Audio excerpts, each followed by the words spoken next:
अथवा पश्चिमम जनम अथवा शंकरम शयम।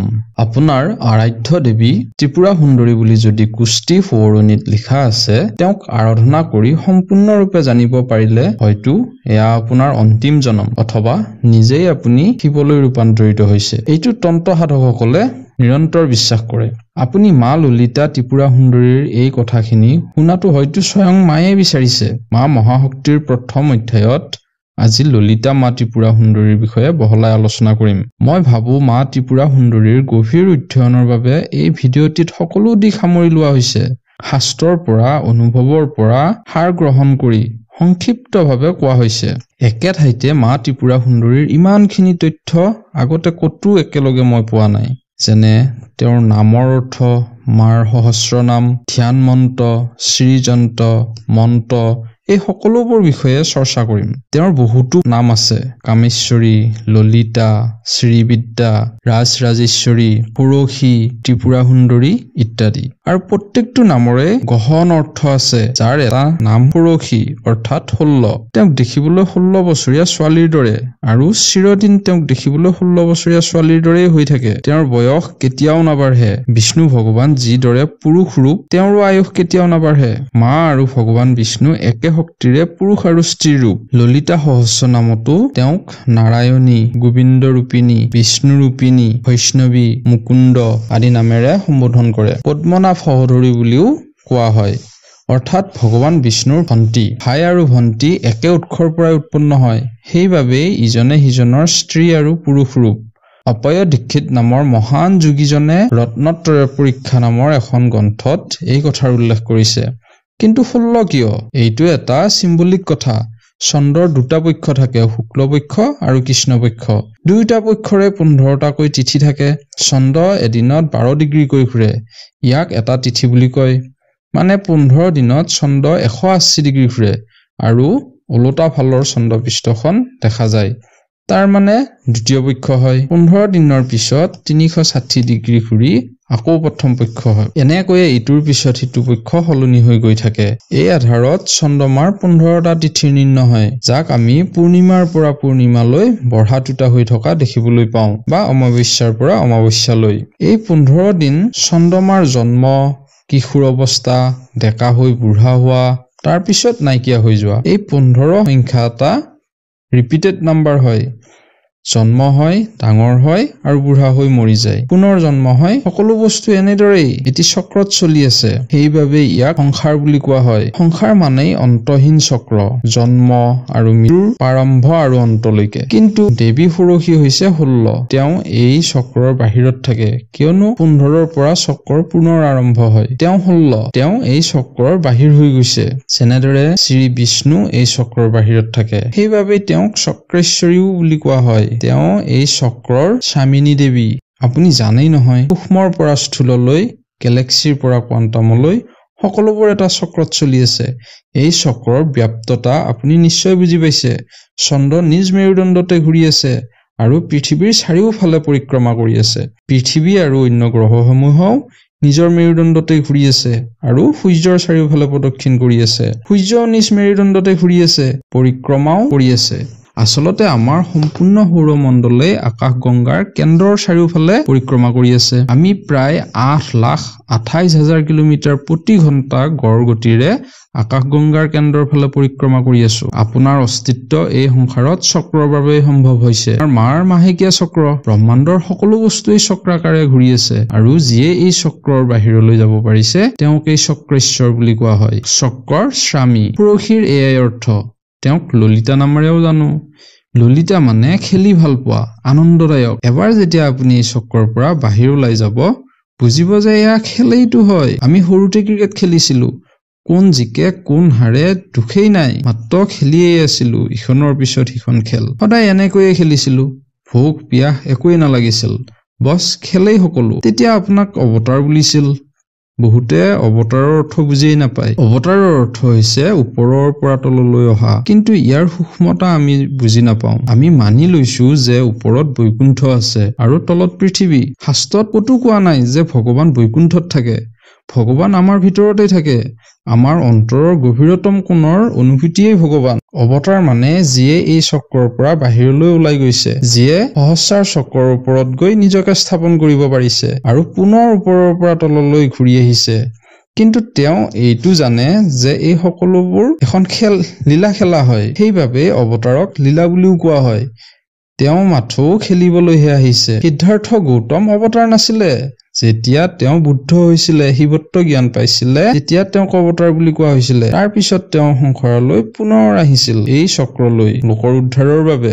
বুজি পাই আছেনে? যিসকল ওপৰলৈ যাব পাৰিছে আৰু যিয়ে নিজৰ ইচ্ছাৰে এই চক্ৰত আহি খেলখন পৰম আনন্দৰে খেলিবলৈ পাৰিছে, তেওঁৱেই হৈছে অৱতাৰ। আপুনি যিখন খেল খেলিছে সেয়া নিজৰ ইচ্ছামতে খেলা নাই আৰু এই চক্ৰৰ বাহিৰলৈও যাবলৈ চেষ্টা কৰা নাই, সেইবাবে আপোনাক এতিয়া অৱতাৰ বুলিব নোৱাৰি।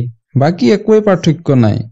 ললিতা মানে যিয়ে আনন্দৰে খেলিব পাৰে। আকৌ কামেশ্বৰী কিয়? শাস্ত্ৰত শিৱক কামেশ্বৰ বোলা হয়।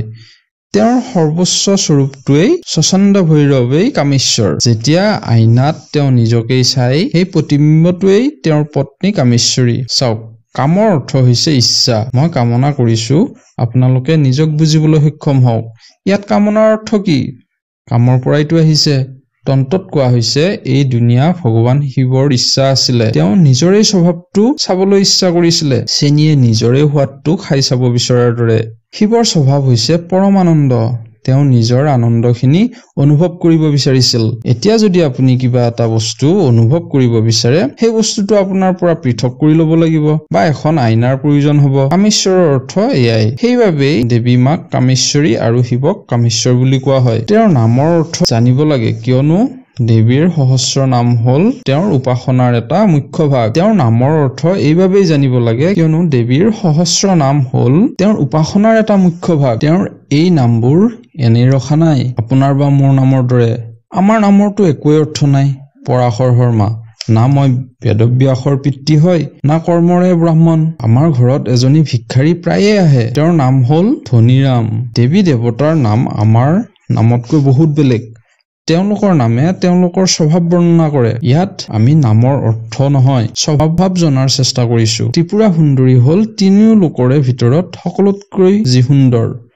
ইমান সৰলো নহয়। ইয়াৰ ত্ৰি অৰ্থ হৈছে তিনি শক্তি, পৰাশক্তি, পৰাপৰা, অপৰাপৰা। যি তিনিটা শক্তিৰে সম্পূৰ্ণ সংসাৰ সৃষ্টি হৈছে। দেৱতা তিনিজন, ব্ৰহ্মা, বিষ্ণু আৰু মহেশ। অৱস্থা তিনি প্ৰকাৰৰ, জাগৃতি, স্বপ্ন আৰু সুষুপ্তি। দৰ্শন তিনি প্ৰকাৰৰ, দ্বৈত, অদ্বৈত, দ্বৈত অদ্বৈত। বেদ তিনি প্ৰকাৰৰ, ঋক, সাম আৰু যজুৰ। অথৰ্ববেদ পিছত সংযোজন কৰা হৈছিলে। গুণ তিনি প্ৰকাৰৰ, ৰজস, তামস আৰু সৎসাত। লোক তিনি প্ৰকাৰৰ, ভূৰ, ভুৱ, স্বহা। মল তিনি প্ৰকাৰৰ, আৰৱ মল, মায়ামল, কৰ্মমল। নৰকৰ তিনিখন দুৱাৰ, কাম, ক্ৰোধ, লোভ। ব্ৰহ্মৰ তিনিটা স্বভাৱ, সৎ, চিত আৰু আনন্দ। নাৰী তিনি প্ৰকাৰৰ, ইৰা, পিংলা, সুষুম্না। চিত্ৰৰ তিনিটা ৰূপ, মন, বুদ্ধি আৰু অহংকাৰ। সকলোবোৰ তিনি শক্তিৰ জৰিয়তে নিৰ্মাণ হৈছে। এইবাবে আমি শৈৱসকলে ত্ৰিপুণ্ড লগাওঁ। ভগৱান শিৱয়ো ত্ৰিপুণ্ড লগায়, ত্ৰিশূল ৰাখে, ত্ৰিনেত্ৰধাৰী। তেওঁক তিনিপাত দৈৱ বেলপাতেৰে পূজা কৰা হয়। আৰু পুৰতিৰ অৰ্থ হৈছে ভৰাই দিয়া। ত্ৰিপুৰতি মানে ত্ৰিপুৰা। তিনিও শক্তিৰ লগতে ব্যাপ্ত হৈ থকা জনে হ'ল ত্ৰিপুৰা। তিনিও শক্তিৰ পিছতো যি অতিৰিক্ত, ত্ৰিপুৰা সুন্দৰীয়েই ব্যাপ্ত চৰাচৰ আৰু সেই চতুৰ্থ অৱস্থা, যাক তুৰ্য বুলিও কোৱা হয়। এই অৱস্থাটোৰ বিষয়ে মই এটি ভিডিঅ'ত বহলাই গৈছো, যদি চোৱা নাই চাই ল'ব।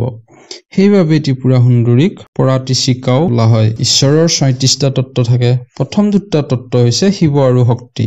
চাব গ'লে শিৱ আৰু শক্তি দুয়োটা একেই হয়। বুজিবৰ বাবে দুটা তত্ত্বত বিভক্ত কৰা হৈছে। তৃতীয় তত্ত্ব হৈছে সদাশিৱ তত্ত্ব, অৰ্থাৎ ইচ্ছা শক্তি। চতুৰ্থ হৈছে ঈশ্বৰ তত্ত্ব, অৰ্থাৎ জ্ঞান শক্তি। চাব গ'লে আমি শিৱ তত্ত্বৰ পৰা ক্ৰমে তললৈ ঈশ্বৰ তত্ত্বলৈ আহোঁ। শিৱ তত্ত্ব, শক্তি তত্ত্ব, সদাশিৱ তত্ত্ব আৰু শেষলৈকে ঈশ্বৰ তত্ত্বলৈ আহোঁ। কিন্তু অনুভৱ কৰিবৰ বাবে আমি ক্ৰমে তলৰ পৰা ওপৰলৈ যাওঁ। ঈশ্বৰ তত্ত্বত আমি সকলো ঈশ্বৰকে পাওঁ, যিয়ে আমাৰ প্ৰাৰ্থনা শুনে। ব্ৰহ্মা, বিষ্ণু, ৰুদ্ৰ, মহেশ্বৰ। ব্ৰহ্মা সৃষ্টিকৰ্তা, বিষ্ণু পালনকৰ্তা, ৰুদ্ৰ বিনাশক, মহেশ্বৰ যি আপোনাৰ অন্তৰত লুকাই থকা প্ৰকৃত জ্ঞান, আৰু সদাশিৱ যাৰ ওপৰত মা বহি আছে, যিয়ে আপোনাৰ প্ৰকৃত সত্তাক উজাগৰ কৰে। তাৰ তলত বাকী তত্ত্ববোৰ আহে। যেতিয়া আপুনি ত্ৰিপুৰা সুন্দৰীৰ ৰূপটো দেখিব, মা আৰু তেওঁৰ পতি স্বচ্ছন্দ ভৈৰৱ বা কামেশ্বৰ তৃতীয় তত্ত্ব সদাশিৱৰ ওপৰত বহি থাকে। তাৰ তলত অৰ্থাৎ মাৰ সিংহাসনৰ তলত বহি আছে ঈশ্বৰ তত্ত্ব, অৰ্থাৎ ব্ৰহ্মা, বিষ্ণু, ৰুদ্ৰ, মহেশ্বৰ। এটা কথা স্পষ্ট কৰি দিওঁ, ইয়াত কোনো উচ্চ নিম্ন ভাগ কৰা নাই, সকলো একেই হয়। প্ৰতিটো স্বৰূপেই পৰমাত্মা প্ৰজাপতিৰ অংশ, যাক মই ইয়াত স্বচ্ছন্দ ভৈৰৱ বুলি সম্বোধন কৰিছো। প্ৰজাপতিৰ বিষয়ে মই এই ভিডিঅ'টিত বৰ্ণনা কৰিছো। এতিয়া মা মহাশক্তিক যদি বুজিলো, তেওঁৰ ধ্যান কৰি চাওঁ আহক। ধ্যান কৰাৰ প্ৰক্ৰিয়াটো এই ভিডিঅ'টোত বুজাই দিয়া হৈছে। যদি চোৱা নাই এবাৰ চাই ল'ব। এতিয়া আপোনাৰ চকুকেইটা বন্ধ কৰি লওক। অৰুণাম কৰুণাম তৰংগতক্ষম ধৃতপাশ অংকুশ পুষ্পবান জাপম অৰিমাদি ভিৰাভূতম মুখ্যে অহম মিত্যৱে ভৱাৱে ভৱানীম। অৰুণাম, যাৰ ৰং ৰাতিপুৱা সূৰ্যৰ দৰে ৰঙা। কৰুণা তৰংগতক্ষম, যি কৰুণাৰে পৰিপূৰ্ণ হৈ আছে, কৰুণাৰ তৰংগ, ৱেভ অফ কম্প্ৰেছন। এনেকুৱা লাগে যেন তেওঁৰ চকুৰ পৰা নিগৰি বৈ আছে। পাশ অংকুশ পুষ্পবান জাপম, তেওঁৰ এখন হাতত পাশ অৰ্থাৎ বান্ধিব পৰা ৰছী আছে। দ্বিতীয়খন হাতত অংকুশ আছে। অংকুশ মানে যাৰ সহায়ত হাতীক শিক্ষা দিয়া হয়। তেওঁৰ তৃতীয়খন হাতত আছে পুষ্পবান, পাঁচমুখী ধনুহৰ যি ফুলেৰে বনোৱা। জাপম, তেওঁৰ চতুৰ্থ হাতত এখন ধনু আছে যি কুঁহিয়াৰেৰে বনোৱা। অৰিমাদি ভিৰাভূতম, সম্পূৰ্ণ প্ৰভুত্ব পোৱা সিদ্ধিৰে তেওঁ ভৰি আছে। অহম মিত্যৱে ভৱাৱে ভৱানীম, মই সেই ভৱানী মাক, সেই ত্ৰিপুৰা সুন্দৰীক ধ্যান কৰিছো, তেওঁক সম্পূৰ্ণ নিজৰ কৰি ল'বলৈ। এতিয়া চকু খোলক। ৰঙা ৰং, ৰঙা কিয়? ইয়াৰ এটা গভীৰ ব্যাখ্যা আছে। পুৱা সূৰ্য উদয়ৰ ৰং, কৰ্পূৰ গৌৰম, অৰ্থাৎ বগা ৰঙৰ ভিতৰতে সকলো ৰং থাকে। যেতিয়া এটা কাঁচৰ প্ৰিজমৰ মাজেৰে বগা ৰং প্ৰবাহিত হবলৈ দিয়া হয়, সকলো ৰং দেখিবলৈ পোৱা যায়। সেইদৰে এই বৈচিত্ৰ্যপূৰ্ণ সংসাৰৰ সকলো ৰং বিৰংগী বস্তু শিৱৰ ভিতৰতে অব্যক্ত ৰূপত সমাহিত। যেনেদৰে পোহৰৰ সকলো ৰং উজ্জ্বল বগা ৰঙৰ মাজতে সমাহিত। যেতিয়া এই প্ৰিজমৰ মাজেৰে পাৰ হৈ যায়, তেতিয়া সমস্ত সংসাৰৰ ৰং ব্যক্ত হৈ পৰে, মেনিফেষ্ট হৈ পৰে। কাঁচৰ প্ৰিজম ৰূপী এই ত্ৰিকোণ হৈছে ইচ্ছা, জ্ঞান আৰু ক্ৰিয়া। ইয়াৰ পৰাই যিটো প্ৰথম ৰং বাহিৰলৈ আহে, সেয়া ৰং ৰঙা। দেৱীৰ ৰঙো ৰঙা, কিয়নো শিৱৰ পৰা সকলোতকৈ প্ৰথমে শক্তিয়ে বাহিৰলৈ আহে, আৰু ৰাতিৰ অন্ধকাৰ শেষ কৰি যেতিয়া সূৰ্য ওলায়, তেতিয়াও ৰঙা হৈয়ে ওলায়। সেইবাবেই ব্ৰহ্মজ্ঞানৰ পোহৰেৰে অজ্ঞানতাৰ অন্ধকাৰ নেওচি যেতিয়া নিজস্ব সত্তা প্ৰকাশ পায়, তেতিয়াও শক্তিৰে অনুভৱ হয়, কুণ্ডলিনী শক্তিৰ। শক্তিয়েই শিৱৰ মাৰ্গ, শিৱৰ পৰাই শক্তিৰ আবিৰ্ভাৱ হয়। সেইবাবেই শক্তিক ৰঙা ৰঙেৰে পৰিভাষিত কৰা হয়। ললিতা মা ত্ৰিপুৰা সুন্দৰীত তেওঁৰ হাতত পাশ অৰ্থাৎ ৰছী আছে। ই বান্ধোনৰ প্ৰতীক, এটাচমেণ্ট, প্ৰেমৰ প্ৰতীক। আপুনি কোনো ব্যক্তি নাইবা বস্তুৰ বান্ধোনত সোমাই পৰে, সেয়া দেৱী ত্ৰিপুৰা মায়ে কৰায়। সেইদৰে অংকুশ মানে হাতীক শিক্ষা দিয়া অস্ত্ৰ। এইটো দ্ৰেশৰ প্ৰতীক। যেতিয়া কাৰোবাৰ অস্তিত্বই আপোনাক বাৰে বাৰে বিচলিত কৰে, ইও এক বান্ধোনেই হয়। কিবা বস্তুৰ লগত সাঙু খাই থকা আৰু কিবা বস্তুৰ পৰা আঁতৰি থাকিব বিচৰা, দুয়োটাই বান্ধোন। কিয়নো দুয়োটা ধাৰণাই আপোনাৰ মনত প্ৰভাৱ পেলায় যে আপুনি অসম্পূৰ্ণ। তৃতীয় হাতখনত পাঁচমুখী ধনুকাৰ আছে, যাৰ অৰ্থ হৈছে আপোনাৰ পাঁচোৰ ইন্দ্ৰিয় মোহিত কৰি ৰাখে। আৰু চতুৰ্থ হাতত আছে কুঁহিয়াৰ, যাক দেখি হাতী মোহিত হৈ পৰে। এয়া কাল্পনিক বস্তুৰ প্ৰতীক, যাক পাই আমি সম্পূৰ্ণ হৈ যাম বুলি ভাবো। সেয়েহে গোটেই জীৱন আমি সেই কাল্পনিক বস্তুৰ পিছতেই দৌৰি থাকো। হয়তো কাৰোবাৰ লগত সম্ভোগ কৰা, কাৰোবাৰ জীৱন সংগী হোৱা, বা বাৰ্গাৰ, পিজ্জা, হোটেলৰ খানা বা বিলাসী বাহন, এই সকলোবোৰ কুঁহিয়াৰৰ ধনুখনৰ দৰেই, যাৰ পৰা ওলোৱা পাঁচডাল ধনুকাৰে আমাৰ পাঁচোটা ইন্দ্ৰিয়কে মোহিত কৰি ৰাখে। আৰু আমি এইবোৰ বুজিয়েই নাপাওঁ, অন্য একোৱেই দেখা নাপাওঁ। আমি প্ৰকৃত আন্তৰিক সত্যক ধ্যানে দিব নোৱাৰো, কেৱল বাহ্যিক জগতত পূৰ্ণতা বিচাৰি ফুৰো। চাওক, মা কামেশ্বৰী হৈছে শিৱৰ ইচ্ছা শক্তি। মা ষোড়শীৰ বিষয়ে অলপ আগতে যে উল্লেখ কৰি আহিছো, তেওঁৰ আৰু এটা বৈশিষ্ট্য হৈছে 16 প্ৰকাৰৰ ইচ্ছাৰ সৃষ্টি কৰা। মা ললিতা ত্ৰিপুৰা সুন্দৰীৰ উপাসনাত সাংসাৰিক ইচ্ছা থকাটো হীন দৃষ্টিৰে চোৱা নহয়। তেওঁৰ উপাসনাত এটা শ্ৰীচক্ৰৰ ব্যৱহাৰ হয়। এই চক্ৰ বাহিৰৰ পৰা ভিতৰলৈ সাধনা কৰিলে সেয়া মুক্তিৰ পথ, আৰু ভিতৰৰ পৰা বাহিৰলৈ কৰিলে সেই সাধনাই আপোনাক সাংসাৰিক ইচ্ছা পূৰণ কৰে। কিন্তু ডাঙৰ পৰ্দা এখনত যদি চাই এই দুয়োটা একেই কথা। ই এটা গাঁত খন্দাৰ দৰে, যিমানেই খান্দিব চাৰিওফালে এখন পাহাৰৰ সৃষ্টি হ'ব। ই এটা লুপ সদৃশ, যিমানেই দূৰলৈ যাবলৈ চেষ্টা কৰিব সিমানেই ওচৰ চাপিব। আপুনি য'ৰ পৰা আৰম্ভ কৰিছে আকৌ তাকেই পাব।